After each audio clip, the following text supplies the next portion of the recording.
दोस्तों अभी हाल ही में जम्मू कश्मीर के पुलवामा इलाके में हुए आतंकी हमले में हमारे बहुत से जवान शहीद हुए थे और यह एक ऐसी घटना थी जिसने पूरे देश को हिलाकर रख दिया था।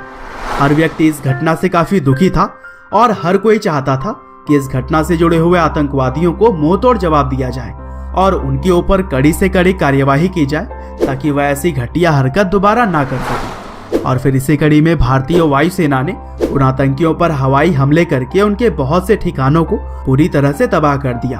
और आतंकवाद के खिलाफ की गई इस कार्यवाही को पूरे देश और दुनिया से खूब प्रशंसा भी मिल रही है। लेकिन दोस्तों आज का यह वीडियो खासकर उस शख्सियत के बारे में है जिन्होंने इस एयर स्ट्राइक का प्लान बनाने में सबसे अहम रोल निभाया है और दोस्तों उनका नाम है बीरेंद्र सिंह धनोआ, जो कि प्रेजेंट टाइम में भारतीय वायुसेना के प्रमुख हैं। और दोस्तों धनोआ साहब ने 31 दिसंबर 2016 को अरूप राहा के रिटायरमेंट के बाद से 25वें वायुसेना प्रमुख के तौर पर पद संभाला था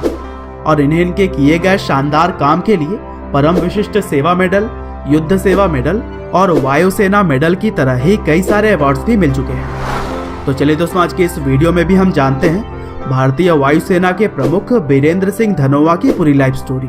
कि किस तरह से एक छोटे से गांव से निकलकर बीरेंद्र सिंह बने भारतीय वायुसेना के प्रमुख। तो दोस्तों इस कहानी की शुरुआत होती है 7 सितंबर 1957 से, जब पंजाब के एक छोटे से गांव घरों में बीरेंद्र सिंह धनोआ का जन्म हुआ। और दोस्तों यह वो समय था जब देश कुछ ही साल पहले अभी आजाद हुआ था और लोगों के अंदर भी देशभक्ति की आग जल रही थी। और दोस्तों बीरेंद्र जी के पिता का नाम सरनयन सिंह था और वह एक IAS ऑफिसर थे जिन्होंने 80 के दशक में पंजाब और बिहार जैसे राज्यों के चीफ सेक्रेटरी के तौर पर काम किया है। वहीं उनके दादाजी संत सिंह ने वर्ल्ड वार 2 में ब्रिटिश इंडियन आर्मी की ओर से बतौर कैप्टन हिस्सा लिया था। और इस तरह से अगर देखा जाए तो बीरेंद्र सिंह धनोआ की कई पीढ़ी देश की सेवा में लगी हुई है। और दोस्तों बीरेंद्र जी की अगर पढ़ाई की बात करें तो उन्होंने रांची के सेंट जेवियर स्कूल में अपनी शुरुआती पढ़ाई की और यह वो दौर था जब बिहार और झारखंड एक ही राज्य हुआ करता था। और दोस्तों अपनी फैमिली को देखते हुए बीरेंद्र सिंह धनोआ को बचपन से ही देश के लिए कुछ कर गुजरने की चाह थी और इसीलिए उन्होंने अपनी शुरुआती पढ़ाई पूरी करने के बाद से देहरादून में राष्ट्रीय इंडियन मिलिट्री कॉलेज ज्वाइन की और फिर पुणे के NDA यानी कि नेशनल डिफेंस एकेडमी में भी उन्होंने पढ़ाई की है। और फिर पढ़ाई और ट्रेनिंग पूरी करने के बाद से जून 1978 में उन्हें इंडियन एयरफोर्स की फाइटर स्ट्रीम में शामिल किया गया। और फिर भारतीय एयरफोर्स के अंदर अपने कई सालों के सफर में उन्होंने HJT-16 किरण,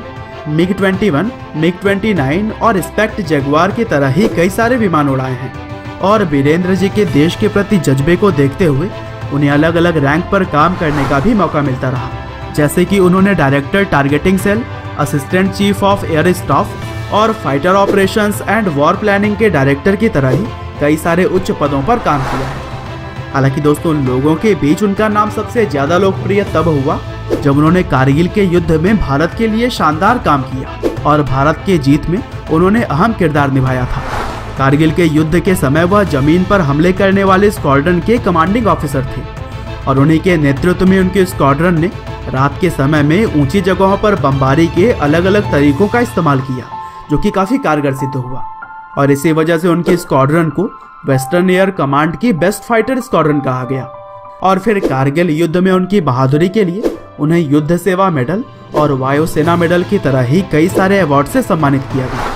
और फिर इसी तरह से आगे भी देश की लगातार सेवा करने के बाद 17 दिसंबर 2016 को भारत सरकार ने एयर मार्शल बीरेंद्र सिंह धनोआ को इंडियन एयर फोर्स का चीफ बनाया। और फिर अपनी अगुवाई में बीरेंद्र जी ने भारतीय वायुसेना के लिए जो काम किया वो आप पाकिस्तान के अंदर एयर स्ट्राइक के जरिए समझ ही सकते हैं। और हम उम्मीद करते हैं कि इसी तरह से आगे भी बीरेंद्र सिंह धनोआ देश के लिए काम करते रहेंगे। आपका बहुमूल्य समय देने के लिए बहुत बहुत धन्यवाद।